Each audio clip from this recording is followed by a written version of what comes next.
The broadcast is now starting. All attendees are in listen-only mode.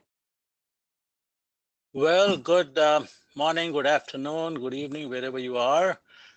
This is Krishna Vedula here from Indo-IUCE, Indo-US Collaboration in Education. On behalf of IFEES, we have this IFEES webinar series, which has been really very successful, actually. Every 2 weeks, we had some outstanding speakers and lots of really good discussions. So today, we're delighted to have, for our presentation, Dr. Bernard Amadea, and he will be talking to us about global engineering for a small planet. And you might have seen the abstract about what he's going to talk about. Dr. Amadea is a distinguished professor and professor of civil engineering at the University of Colorado at Boulder.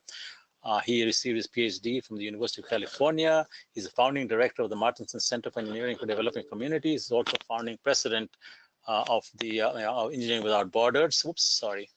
Where did that go? Hang on a minute. Oops, sorry. I got the wrong thing. Here we go. Okay, so he's also founding president of the Engineering Without Borders USA and the co-founder of Engineering Without Borders International Network. Among other distinctions, Dr. Amadea is the 2007 co-recipient of the Heinz Award for Environment, recipient of the 2008 ENR Award of Excellence, recipient of the 2015 Washington ASCE Opal Awards, and of the U.S. National Academy of Engineering, National Academy of Construction, and elected Senior Ashoka Fellow. So with that, I'm just so thrilled to have Bernard Amadea join us today, and I'm going to make him the presenter, and we will listen to all the exciting things he has to talk to us about. Okay, so let me just give him the screen. So Bernard, I'm making you the presenter. You have to do show my screen just like you did yesterday, the practice. Show my screen, and here. Yes. Yep. And put up your PowerPoint slides. You see my screen? Do you see the? Yeah, absolutely. Yes. We can see it. Yeah. You see that. Slideshow mode. Okay, I'm going to put. And you're on. And you're on. I'm on. Okay, fantastic. It's amazing. Okay. Thank you, and thank you, IFEES, for giving me the opportunity to give this lecture on global engineering for a small planet. During the next half an hour or so, I would like to talk to you about the need for training, educating a new generation of engineers who are being called and will be called to address some really global issues facing our planet today and over the next 20 years. And then as a beginning, as a start for this presentation, I'd like to raise this question here, which is really fundamental when we think about the future of engineering in the 21st century. Are we educating really engineering graduates? Are we essentially training professional engineers to address the global problems that we are facing today and likely to face over the next 20 years and plus? We're talking about 2030, 2040, 2050, even 2100. The issues that we are facing today are really complex, and they have something really unique, is that they cannot be optimized. The problems cannot be optimized. The problems are really complex. There's a lot of uncertainty. And the issues such as peace and conflict, climate change, poverty reduction, issues of water, energy, shelter, communication, transportation, population growth, urbanization are right there on our face. And then the question is, well, do we have the tools today to address those issues? And the answer is no. And it's likely that as we move on into the 21st century, we are going to have a delay between the issues that we are facing today and how we train engineers. It takes about 10 to 20 years or 15 years for a young graduate to move from essentially the graduating position to a position of management. And that delay is something I'm really concerned about. In other words, the issues are right there and they are not increasing in a linear manner, or the problems are not increasing in a linear manner.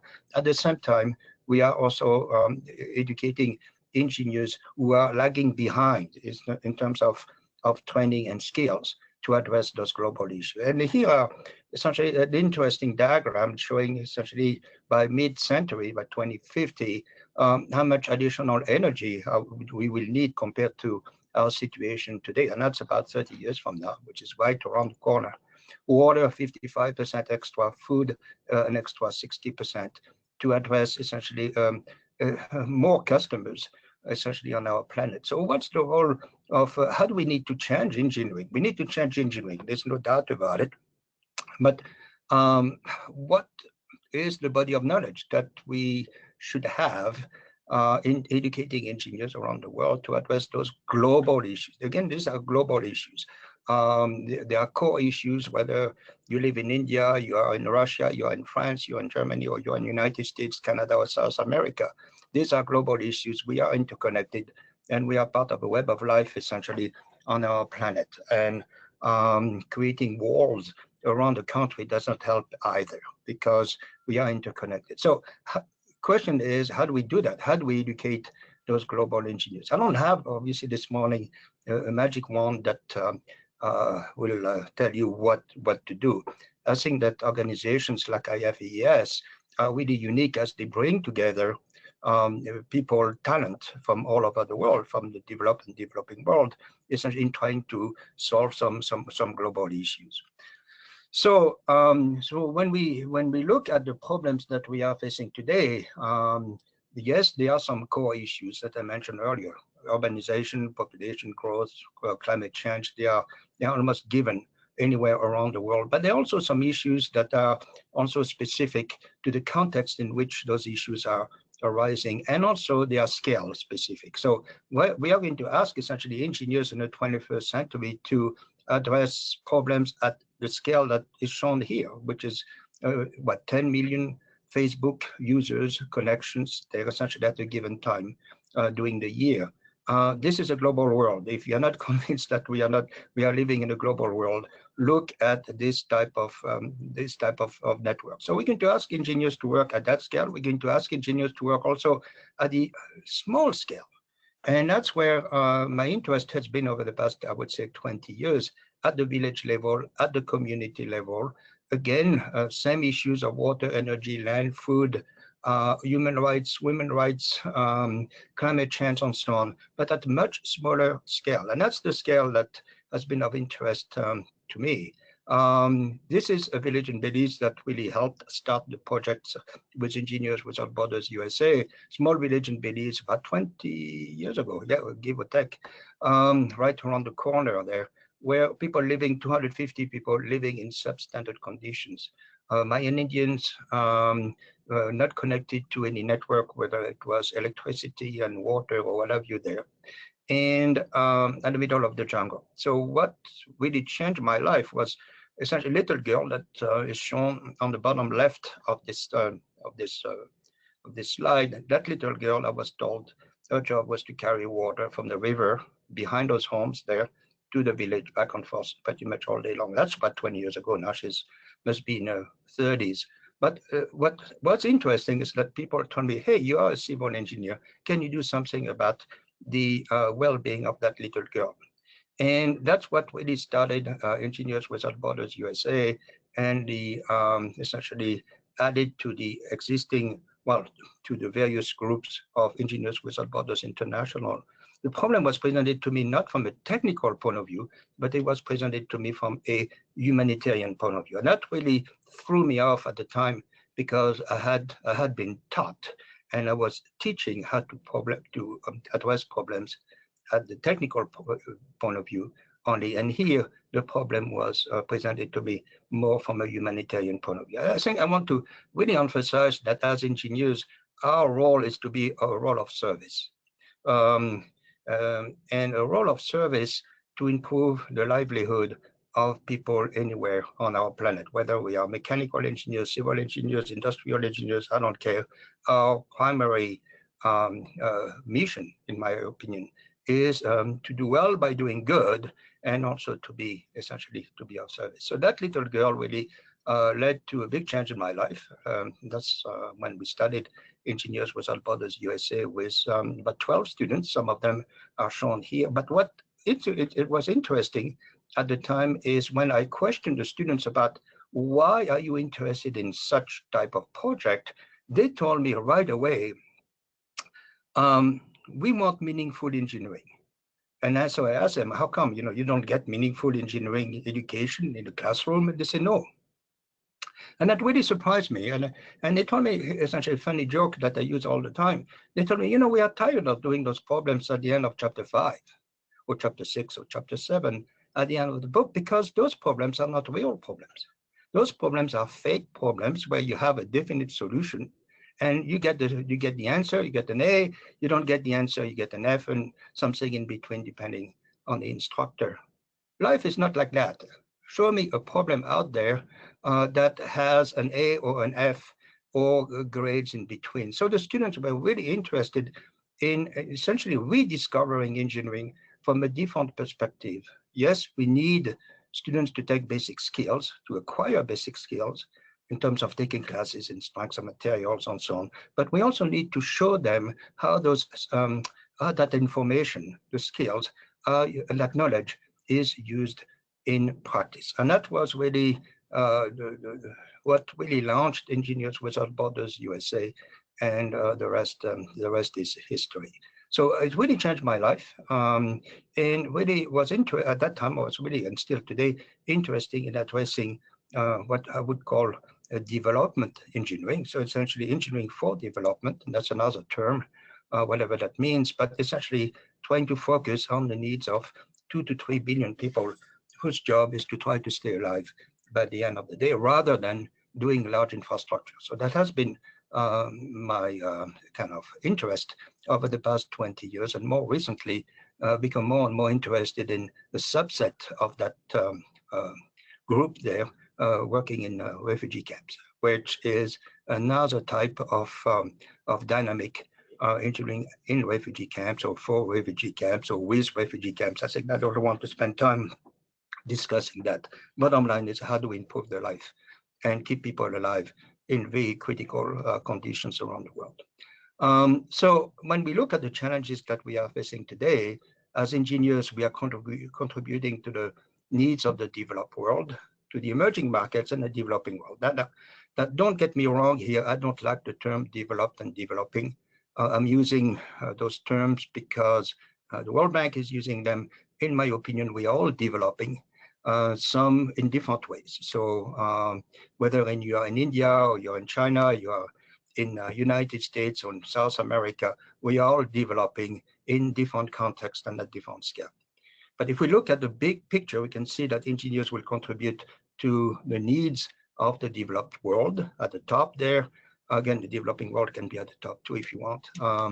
But here the challenges are mostly, well, how can we consume less? How do we train people to be better consumers and be a little bit more intelligent, actually a lot better intelligent about addressing their needs? That's where issues such as sustainability, sustainable development kick in. On the other hand, at the bottom, you have the developing world, where we're dealing with essentially people whose job is to try to stay alive. That's the challenge. Every day, the challenge is to stay alive. Can we improve the livelihood, essentially, of well-being of people in a market of 2 to 3 billion people there? And then in between, you have the emerging markets that we're in a developing world situation. They're moving toward the developed world and are looking for more intelligent solutions. Essentially, we can leapfrog all the issues that the developed world has generated over the past 100 and 150 years. And that's a huge emerging market. We're talking about 1.4 billion people in China, 1.1 billion people in India. This is a huge market. And I think that that's a high leverage point here, where how do we train essentially engineers to address issues in the emerging markets there, so that we don't repeat the mistakes that have been made in a developed world, and at the same time be respectful of natural and human system. If we want to see essentially a novel picture of where developing world, emerging markets are and the needs essentially for engineering services. I mean, look at this picture here of the world at night. It's never at night, of course, but it's a compounded view of the world at night, and see where the electricity is. Each dot here is a little bit of light, and in some cases it's a lot of light. And look at the places where it's dark. Look, I'm always, when I show this slide to my students, really look at the continent of Africa. 1.1 billion people for 54 countries. Look at the density of light there. You see South Africa, a little bit higher density, but the rest of Africa, the continent there, 1.1 billion people, don't have much electricity. Now, how can we expect essentially a global market of 1.1 billion people to jump back on its feet, for young people to have education, for people to have jobs, for people to have clean water, food, if we don't have essentially electricity? So the question is then, okay, now I have a market of 1.7 million people actually over the continent of Africa who don't have electricity. How do we provide that service? Is it going to be a grid? The answer is no. Is it going to be small systems? The answer is probably no. I think the answer lies in between those two extremes: medium scale, decentralized system that are yet to be created. So huge market here. Again, I go back to this concept that Benjamin Franklin brought up about more than 200 years ago, this idea of doing well by doing good. Not just doing good, I think that's fine, but not just doing well, which is capitalism, extreme capitalism, but doing well by doing good. How do we train engineers to design solutions so that they lead to economic development, entrepreneurship, and solutions that improve the life of people anywhere on our planet? I mean, we have to keep in mind that we have the know-how, we have the food, we have the water, we have everything essentially that people need. The problem is it's pretty much an issue of management, an issue of political constraints, corruption, and so on. That essentially issues that prevent us from delivering the services that essentially are needed by everyone on our planet. I want to again to emphasize essentially a roadmap that the United Nations has put together since 2015 to 2030. So it's called the Sustainable Development Goals. If you're not familiar with the SDGs, they're called SDGs, 169 targets. I think you should. I think IFEES, I'm sure, is emphasizing the importance of engineering in addressing each one of those 17 goals, because if you look at each one of them, if we had more time, we could develop even a matrix that says, well, goal number one, what's the contribution of engineering to goal number one? Or what's the contribution of electrical engineering, civil engineering, mechanical engineering, what have you, industrial engineering, and then goal number two, and so on. So that's would be an interesting exercise to do, and which will help us guide our body of knowledge. How do we train? Again, I go back as an academic, as an instructor. How do I train my young people over a period of 4 years or 5 years, depending on where you are, in addressing those 17 goals? Do we even have the space in the curriculum to address those goals? Do we have, if we don't have the space, then can we embed those 17 goals into each class, each course that the students take? Can we create an SDG culture into engineering education? These are questions that I've been asking myself, because I live in the trenches and boots on the ground, and I train people there. I also go to the field, and I see a big disconnect between the needs of the field. I mean, look at the needs of a refugee camp. Set foot in a refugee camp for an hour, you are living on a different planet there, yet people need water, they need food, they need energy, they need transportation, they need health, they need everything that you and I need on a daily basis, but in a different context. So how do we train engineers, for instance, to work in the context of refugee camps? My colleague, Ramiro, will talk about after this lecture on peace engineering, and that's another area that is up and coming. What's the contribution of engineering in essentially conflict type of situation, peace building, peacemaking, peacekeeping, and he's going to talk more about it after this presentation. But these are big issues, and where do they fit into the engineering curriculum? That's a question I'm going to raise, and hopefully we may have some discussion afterwards. Now, we can look at the needs of the world using 17 goals. It's fine, that's the UN way of doing things. We can also look at it more from a very, I would say, boots on the ground type of approach. Essentially, I don't need 17 goals to tell you that as engineers, we need to make sure that all humans on our planet have lives that are fulfilling, that have their basic needs met, and live in dignity and at peace. That I don't need 17 goals to tell you that. And if we go a little bit deeper, without going into a lot of 160 targets and what have you there, how do we provide basic education to a global planet? How do we provide food to a global planet?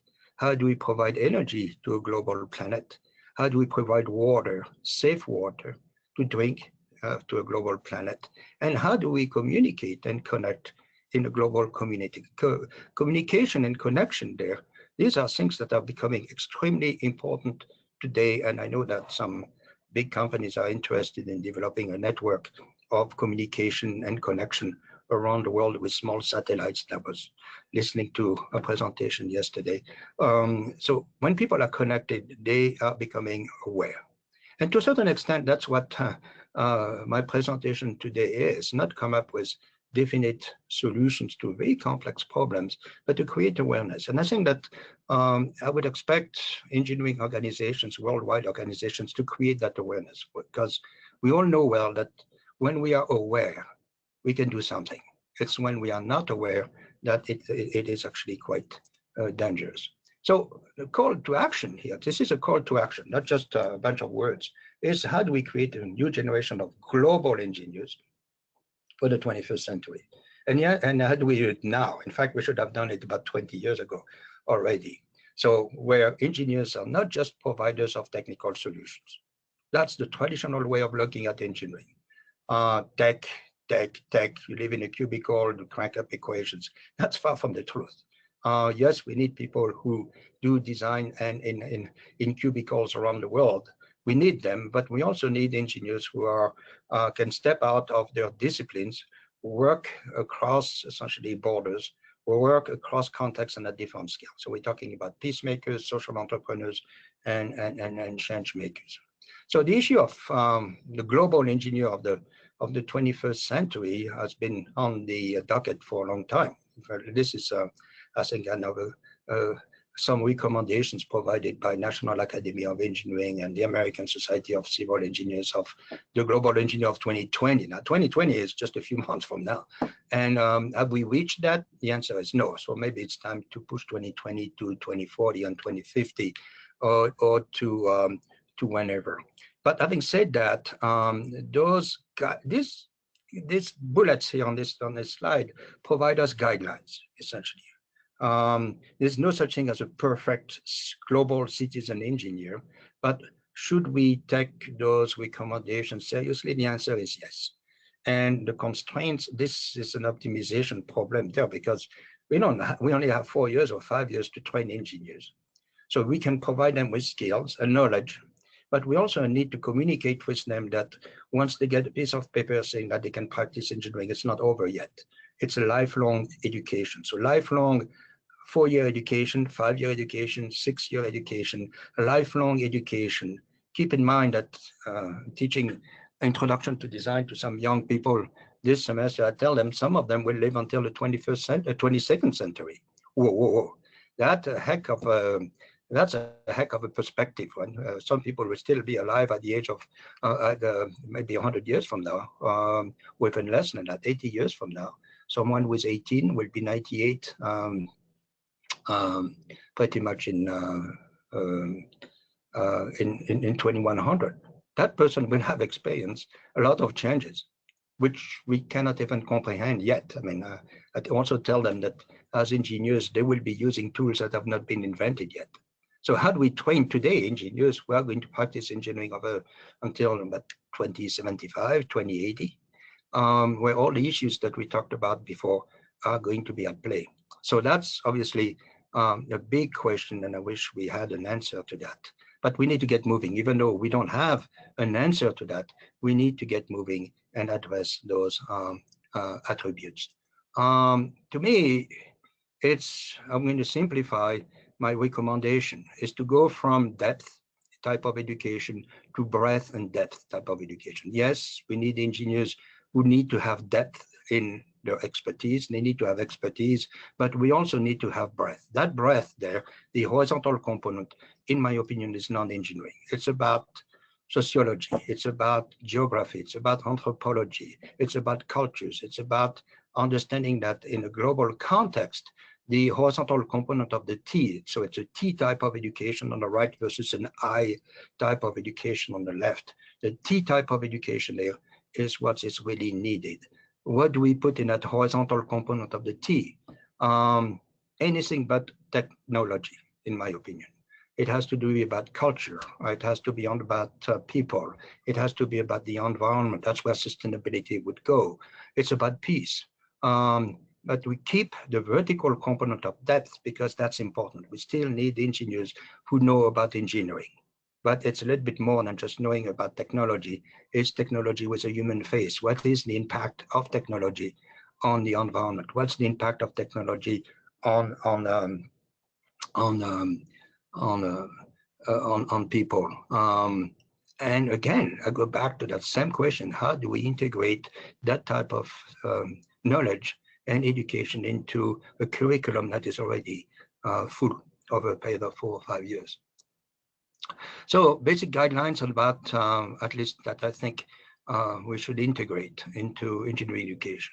First, I think the big picture, a sense that we discover the concept of awe and wonder. So I think that when I teach sustainability, I give several lectures on cosmology. This idea that, yes, you want to understand sustainability, but let's look at the big picture, the great story of the universe over the past 13 billion years. I mean, if you look, you want to talk about sustainability, what can we learn from natural systems that have been on this planet for 4.6 billion years? If it's not sustainable by now, we might as well quit talking about sustainability. What can we learn from the native cultures that essentially tell us that we are connected to the environment? I think that that belongs essentially to the horizontal component of the T, rediscovering the concept of awe and wonder and our place in the universe. Another thing another recommendation that I would suggest for engineering education is understanding that the problems cannot be addressed in a linear, reductionistic, Cartesian way. Some problems can be done that way. There are some simple problems, there are complicated problems, but most of the problems that we are dealing with, as I mentioned earlier in my presentation, are complex. They involve the interaction of systems and subsystems and sub-subsystems, and any, for instance, any design, any construction, any work, for instance, in the area of ICT will have impact on natural system and economic system and human system and capital and vice versa. So how do we train engineers to think in a systemic way rather than a linear way and in a silo type of education? I finished the book this year actually on one of those different types of nexus, but I was looking more closely at the water, energy, land, food nexus, which is always at play anywhere on our planet today. So making decisions for water has an impact on energy, has an impact on land, and has an impact on food, and vice versa. As I tell my students when we go to the field, I mean, you have water at the bottom of the well, yes, but without energy, that water stays at the bottom of the well. So how do we design solutions that cut across, for instance, what we call a wealth nexus, water, energy, land, food nexus? And it's like looking at community development as a stool, and you have essentially 3 legs: water, energy, and food, and that stool is essentially sitting on land. All 4 components of the stool have to be strong in order, for that stool to stay standing up, and it is subjected to pressure and constraints. So how do we model that? I mean, the book that I finished, it's a 2-volume book. I use essentially system dynamic and system tools essentially to model that interaction between those 4 components. The traditional way of looking at those 4 components is to bring 4 types of experts: the food experts, the water expert, the energy experts, and the land experts. And of course, since they are experts, they're not going to talk to each other. And guess what? At the end, the answer is the solution to the problem is very split and not essentially comprehensive. So how do we train engineers to think across discipline and come up with more integrated solution? That's another one. Disruption of poverty, I think, is important. We have to understand that poverty is unnecessary pain. There's no value proposition about poverty. And there's nobody's gaining anything about poverty, and certainly not the people who are essentially who have experiencing precarious livelihood, people in isolated, who have physical weakness, where gender relationships are we're extremely poor, who have psychological weakness. What is our role to address essentially this kind of pain, to make sure that tomorrow people are not in pain anymore? Another type of poverty that we need to disrupt is the one related to military spending. I'm not, the statement here that I'm making is not against defense, and we need defense at times because there are some crazy people in the world. But let's look for a minute at how much money in 2012 we were spending on military expenditure in the world. And that's such a diagram that I got from The Economist in 2013. Today, the numbers are even higher. But $1.7 trillion, $75 trillion were spent in 2012 on military expenditure, half pretty much in the United States. So if you divide that number by 365, by 24 hours, by 60 minutes and 60 seconds, that's how much we are spending per second in the world. And today it's probably around 60,000 at least per second. But think about, we are living on a planet where it is okay to spend about $55,000 or $60,000 per second on military expenditure, when at the same time we have people who are living in substandard conditions. The question I'm going to ask you is, what would happen if we were to spend $55,000 a second on human development, real human development, integral human development? Would we need another $55,000 per second on military expenditure? And the answer I know quite well, I've been on this planet for 65 years, is the answer is no. So top of going back to education, we need a cross-disciplinary education. So in other words, we want our engineers to not live in silos, but rather, instead of looking at vertical silos, we need an engineering education that is horizontal, that cuts across different disciplines. The disciplines can be engineering disciplines, but they can also be social disciplines. They can be economic disciplines. That's the T. The horizontal component of the T is right there. And the vertical components of the T are discipline 1, 2, and 3. You can add whatever you want there, depending on the context and depending on the scale. We want our engineers to get involved on projects. And I had the privilege to work, I've had the privilege to work with a lot of young people who helped start Engineers Without Borders USA about 20 years ago. And believe me, those young people are bright. They are the future of engineering. And I'm glad to report that when I talk to those students, the engineering profession is in good hands. They care. They have compassion. They think as engineers, but they also use their hearts to, they have compassion. They care about the people they are serving. And that's really unique there.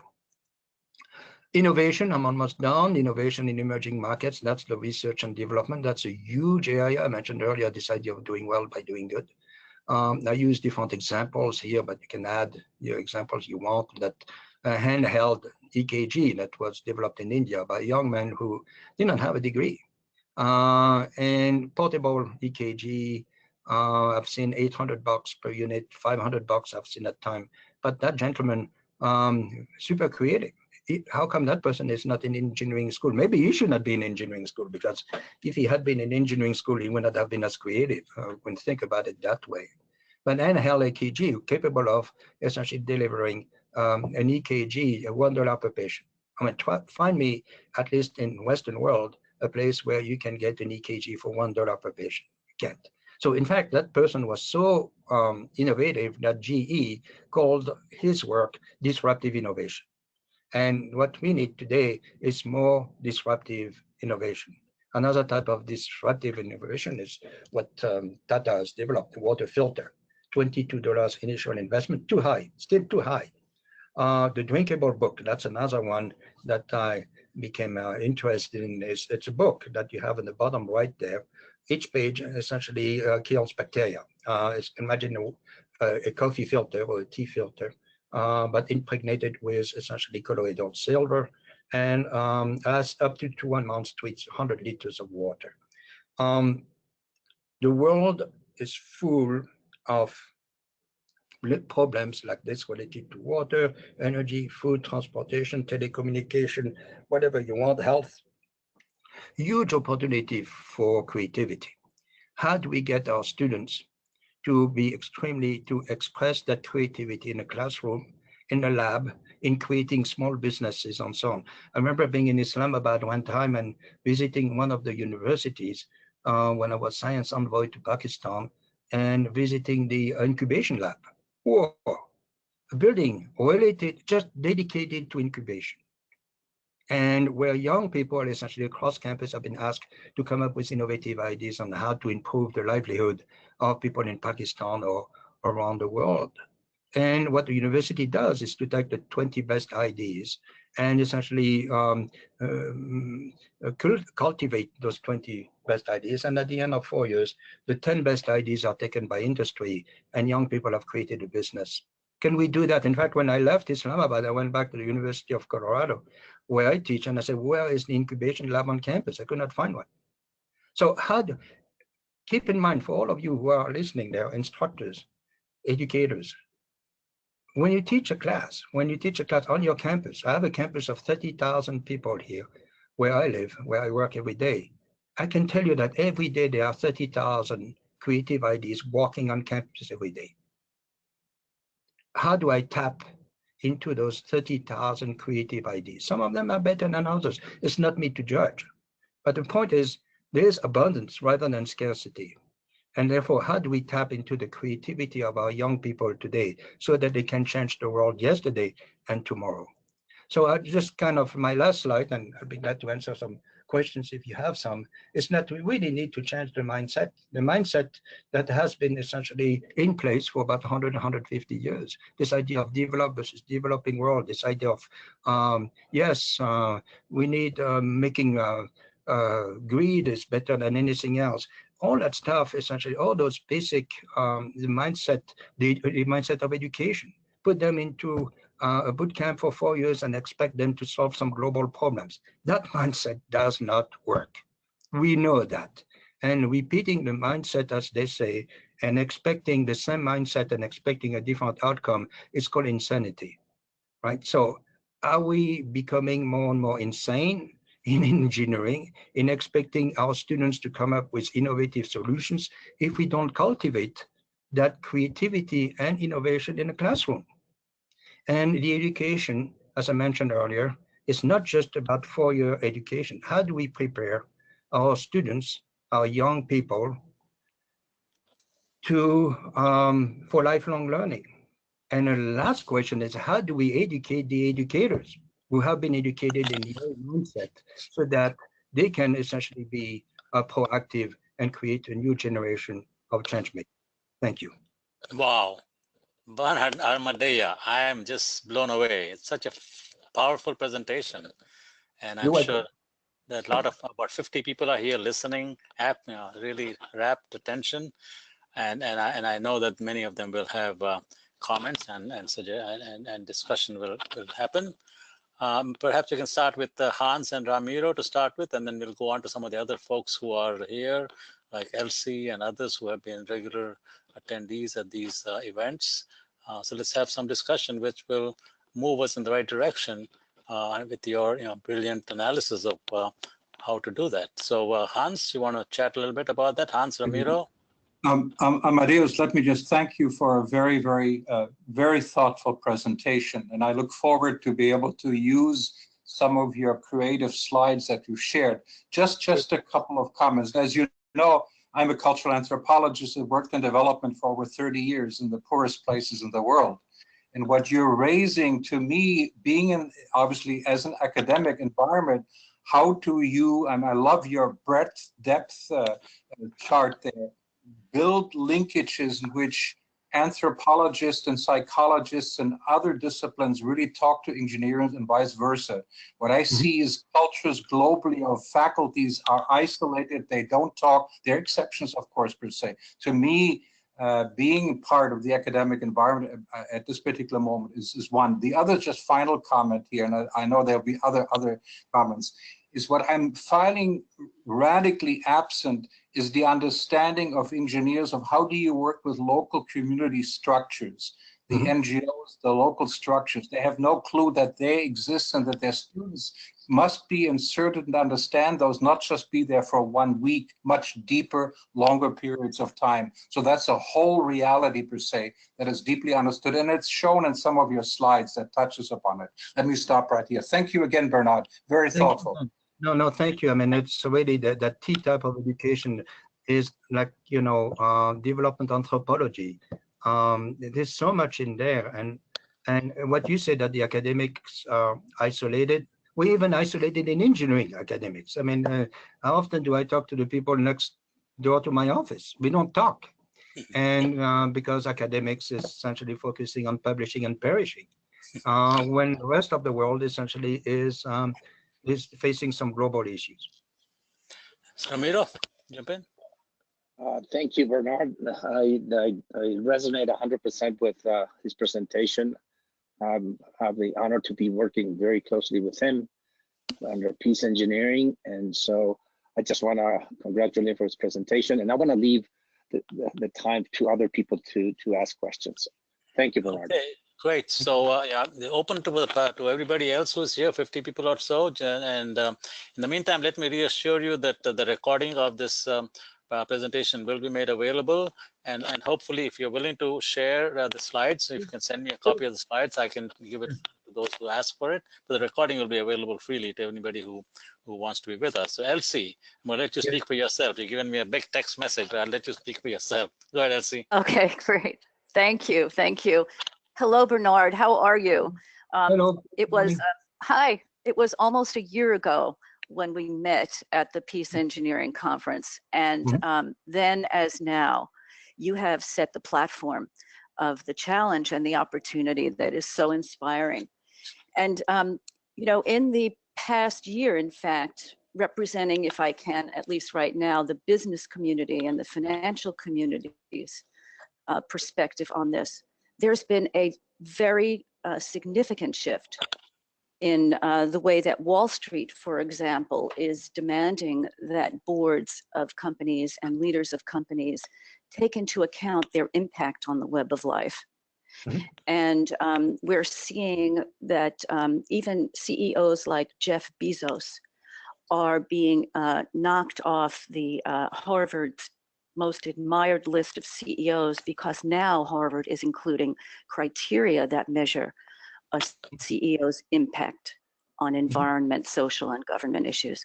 So in the business and finance sector, we are seeing a very strong movement, at least nominally, in this direction.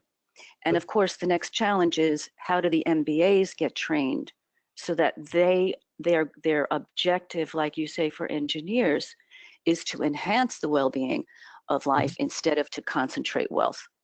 So just a point that what you're calling for in the world of engineering is something that is also being called for in the world of business and finance at an accelerated rate. And I'm wondering if you could comment on opportunities for collaboration there, or if there's, how does what's happening in the business world affect what you see needs to happen in the training of engineers? Well, thank you so much for emphasizing how the business world is changing. So is the engineering world too, slowly, because engineers tend to be a little bit more introvert than business people. But I think that there are some huge bridges between the two communities, the business community and engineering community. Again, I go back to what Benjamin Franklin was talking about, doing well by doing good. And the whole field of entrepreneurship. For a market of 7.6 billion people. How come we don't have simple water filtration systems that anyone on the planet can buy for $1 or $2 and provide clean water? We have the know-how. We are able to send probes into the universe, and yet we don't have, to land on the moon exactly pretty much where we are supposed to land on the moon or on Mars and so on. And yet we do not have simple systems that provide clean water to 7.6 billion people on our planet. We do not have simple systems that allow people to have 2 light bulbs we can study at night and develop a small business. We have a market there of 7.6 billion people that I think that the business world should take extremely seriously in partnership with the technologists, the scientists, and the engineers. I think that there's it's a win-win for everybody. Let's put it that way. Just a minute. Yeah, that's all great. Let me. You have anything to follow up while I ask other people to just send a text message very quickly if they want to talk. I will unmute you if you have a microphone connected. Go ahead, Elsie. Anything you want to continue with, or should I move on to? Bernard, I will share with you privately, there's a huge amount of activity in the investment community right now. And a lot of it is being driven by the Norwegian Sovereign Wealth Fund and other sovereign wealth funds that are having a trickle-down effect. They're creating markets for this kind of thing. So I'll send you some, by email, some connections that I've got that are actually helping to drive this. It's very encouraging, precisely around issues like water filtration. Thank you so much. And I think that just a side note that IFEES as community can be essentially a platform for such interaction, and not just being engineering, but really cutting across different disciplines and tapping into existing essentially solutions and scaling them up. Okay, Ajit from India has a question. Is obviously faculty members have questions related to any courses or curriculum, etc. He's from civil engineering. So, and he's asked a question about course-related sustainability. Are there any courses that he could look at? But I guess there's a broader question behind that. Is are there any courses that can be role models for other institutions and universities or curriculum that they can follow that you're aware of, Bernard?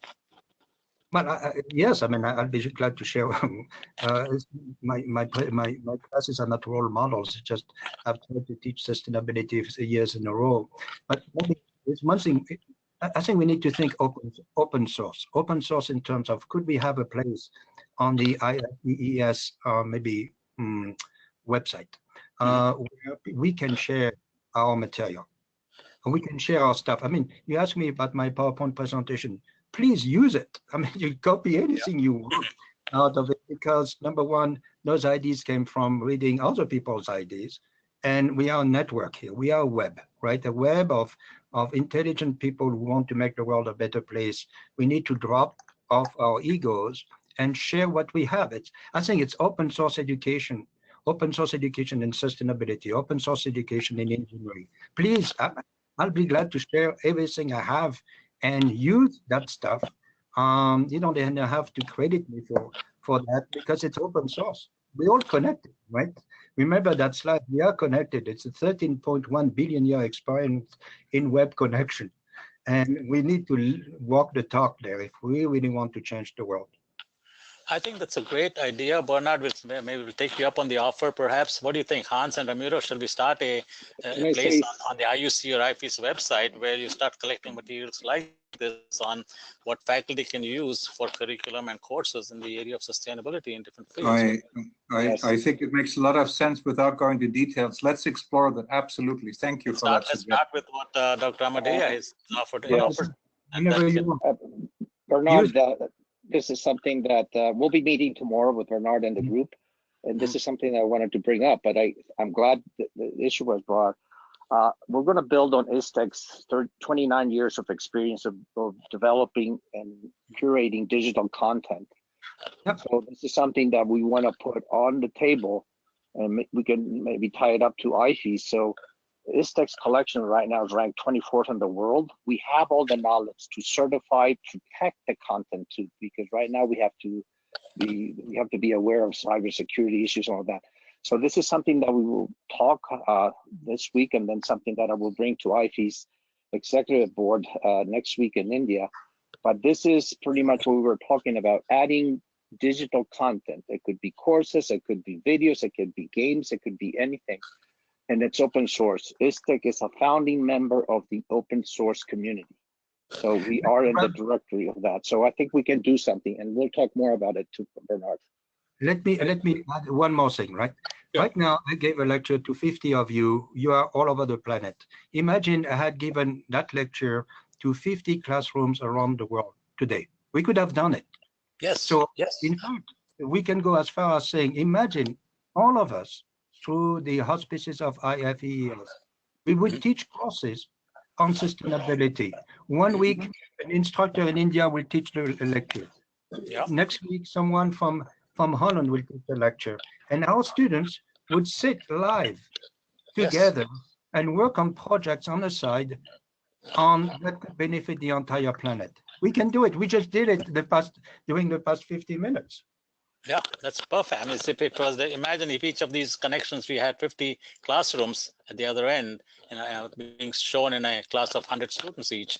And then imagine if we had a course site on which they can do assignments related to what you talked about. I think that's the beginning. So it's better than Courseware. It's better than we'll create our own system here, okay, and get it done. So that's fantastic. So this is good. The couple of other quick comments. Felix is from India, says talking about the global OER graduate network is sponsoring research scholars to visit and share their projects to make education better. So that's just I guess he's giving that as his source of information. Rajiv Lal from India is asking a question: how can we encourage university and college management? Rajiv Lal, by the way, is the director of the Engineering Without Borders India in India, and I know him very well. He's asking this question: that how can we encourage university and college management to recognize and reward students and faculty helping economically weaker people? Well, you know what? There's one model that I bumped into that I'm going to suggest there. It's at KIST University in Rwanda, Kigali Institute of Technology. They told me, how do they train their engineers? Well, they have 4 years or 5 years. The first semester, they send them to the field. They send them to the field, to a village, to a community. It could be their own community or village. And they learn the needs of the people. They come back, then they study the books. Next summer, they go back to the field. And at the end of 4 years, they have to defend a thesis that describes how they improve the community. That kind of combination of field work, I would call it a co-op type of program. Like our colleagues at Drexel University do that. They go for 6 weeks in the field, the students, and then 6 weeks of training in the classroom and so on. But there, that Kigali Institute of Technology is really, it's fantastic. That, to me, I had to create a college, and I hope I'll be able to do that one time in my life. With meaningful education, it will be a combination of field work and work in the classroom and in the lab. The two are not exclusive. In fact, they are complementary. It's very synergistic. Great. Anil Kumar Pandit from India is retired from General Electric in India. So he works very actively with engineering colleges. Anil, you want to have a question, comment from you? Yeah, sure. Can you hear me all right? Yeah, sure. We can hear you well. Yeah. Perfect. I just really wanted to share a relevant question that we always ask at review. Since GE was mentioned and the handheld ECG was mentioned, if you any project, the questions always asked are, how would you do it differently? And if you want to do it differently, why? That's where the the connect with the society and all that comes in. So everyone is always asked that as a question. So I think that's a wonderful question. We have used it effectively, and that sets off the next chain of development of products and services. I thought I'd share that. Thank you for your comment, sir. This is absolutely true. How do we do it differently? If it's good for the people, it's okay. If it's good for the environment, it's okay. If it's good for the economy, the profit, I'm talking about here the 3 P's of sustainability, right? It's like a 3-legged stool. If one leg of the stool is not strong, the stool falls over. So I use the stool a lot. How can we do it better? Let's look at the stool. A stool, you know, 2 legs won't do it, but 3 legs will do it. And with the right material and with the right strength. So I'm using an engineering metaphor here. But if it's not good for the people or it's not good for the environment, don't do it. So you see, IFEES could have some nice T-shirts instead of do it, think before you do it. Absolutely. In fact, we also use 3 Ps, and the 3 Ps, one would be the research paper. The second one would be product, and product has to be relevant and of course has to be more useful and so on and so forth. And the third one is patent. Only when the thing is novel and of use, then it becomes a patent. So paper, product, and patents has been the 3 Ps. Okay, that's an answer. I've not heard of that. Thank you. Okay, any other Lydia from Norway? Maybe you want to say something. I'm going to unmute you, Lydia. You have texted me, so I'm assuming you have you would like to say, make a few comments or question, and so I'm going to coming to you. Lydia, come in. Do you have a mic, or shall I read your question? Lydia? Oh, yeah, go ahead, Lydia. Yeah, you're on. Go ahead. Oh, thank you. Okay, thank you. So in Norway, I think people are afraid that students will solve real problems for free, and in that way deprive, you know, the private market of the opportunity to earn money on solving a problem. So how to avoid that? Wow. Oh, that's a good question. That's really a $64,000 question. You know, why is it that we don't have, you know, more systems that work all over the world? Is because industry does not see any profit into poverty reduction. And why? So they prefer, I remember giving a presentation at Bechtel one time to the board of Bechtel. And so I asked them, well, you know, how many customers do you have? Well, I don't know how many they have, but they have a limited number of customers times a huge profit for each customer, which is a big number. In our case, what we've been talking about this morning, we have a large number of customers with a small amount of profit, yet on the right-hand side of the equation is still a big number.